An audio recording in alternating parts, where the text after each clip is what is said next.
বিয়ের আগে নিজেদেরকে পবিত্র করে নিয়েন আর কি। যদি অপবিত্র জীবনেও থাকেন বিয়ের আগেই নিজেকে পবিত্র করে নিয়েন। কারণ অনেকে দেখা যায় প্রেম করে নিজেরাই কাজী অফিসে গিয়ে বিয়ে করে ফেলছেন, এটার সাথে আমি একমত না।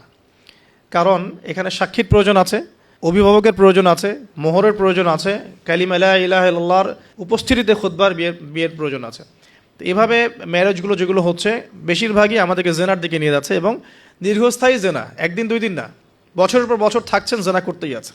একটা পয়েন্টস মিস করেছি, একটু টাচ করে দিই, যে বিয়ের আগে নিজেদেরকে পবিত্র করে নিয়েন আর কি। যদি অপবিত্র জীবনেও থাকেন বিয়ের আগেই নিজেকে পবিত্র করে নিয়েন। কারণ এটাই স্বাভাবিক যে একজন পবিত্র সত্তা আরেকজন পবিত্র সত্তাকে পাবে, এটাই স্বাভাবিক। অপবিত্রতা আর পবিত্রতা কখনো একসাথে হয় না। যদি একসাথে হয়ে যায় তখন বিশ্বযুদ্ধ লেগে যাবে আর কি। কথা বুঝতে পারছেন? নিজেকে আগে পবিত্র করে নিয়েন। আর পবিত্র করার জন্য আল্লাহর কাছে প্রমাণ করতে হবে যে আল্লাহ, আমি তোমার বান্দা বা বান্দি। যখন আল্লাহ পাক দেখবেন হ্যাঁ আপনি সত্যি অনেস্টলি মন থেকে তওবা করছেন এবং পবিত্র হওয়ার চেষ্টা করছেন, আল্লাহ পাক সুযোগ করে দেবে ইনশাআল্লাহ তাআলা। এরপর একটা কথা, যে বিয়ের আগেই পড়াশোনার যে সিলেবাসগুলো যেগুলো বললাম এটা কভার করে নিয়েন। কারণ বিয়ের পরে এটা বলা সহজ যে বিয়ের পরে করে নিব, কিন্তু বিয়ের পর রেসপন্সিবিলিটি বাড়বে, এটা করার জন্য খুব একটা বেশি সময় পাবেন না। তো বিয়ের আগেই পড়াশোনাগুলো করে ফেলার চেষ্টা করলে ভালো হয়। আর বিয়ের পর গবেষণা করবেন, বিয়ের পরে হবে গবেষণা। আর বেসিক পড়াশোনার লেভেলগুলো বিয়ের আগে শেষ করে ফেলাটা খুব ভালো। এই জন্য গভর্নমেন্টের যে বয়সগুলো দেওয়া হয়েছে ফিক্স করে, এই বয়সগুলো প্রয়োজন আছে। যদিও ইসলামে এরকম ম্যান্ডেটরি কিছু নাই, কিন্তু এই লেভেলটার প্রয়োজন আছে। বিকজ 18-21 আগে আমাদের পড়াশোনা সবার খুব একটা শেষ হয় না, আর ম্যাচুরিটি খুব একটা আসে না, ইকোনমিক সোর্সও তৈরি হয় না।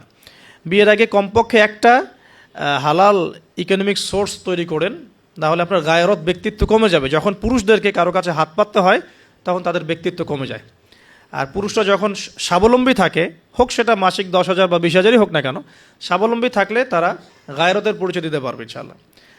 কারণ একটা কথা আছে যে ডলার টক্স, মানে ডলার বা টাকা, মানি টক্স, মানে কথা বলে আর কি। যখন আপনি সবার মানে ডিমান্ডগুলো ফুলফিল করতে পারছেন, আপনার বোন, আপনার স্ত্রী, সন্তান, শ্বশুর শাশুড়ি, আত্মীয় স্বজন, আপনি তখন সুপার হিরো।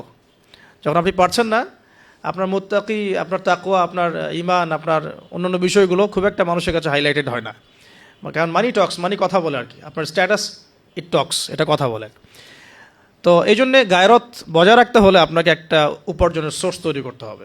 এর জন্যে আমি বলি যে সূরা ওয়াকিয়া পড়েন, চারটার নামাজে অভ্যস্ত হন, সেজদায় গিয়ে আল্লাহকে বলেন আল্লাহুম্মা কফিনি বিহালালিকা আন হারামিক ওয়া আগনিনি বিফাদলিকা আম্মান সিওয়াক। ইনশাআল্লাহ হালাল রিজিকের পথ প্রশস্ত হবে ইনশাআল্লাহ।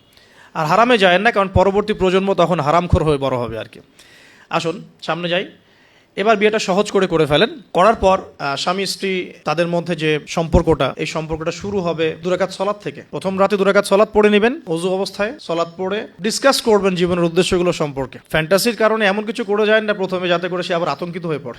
সময় দেন, তাকে টাইম দেন, তার সাথে নরম হন, কোমল হন। বিকজ একটা মেয়ে, যারা সতীসাধী মেয়ে, তারা পুরুষকে গ্রহণ করার আগে খুব ভালো করে তাদের মনের মতো একজন মানুষ প্রত্যাশা করে।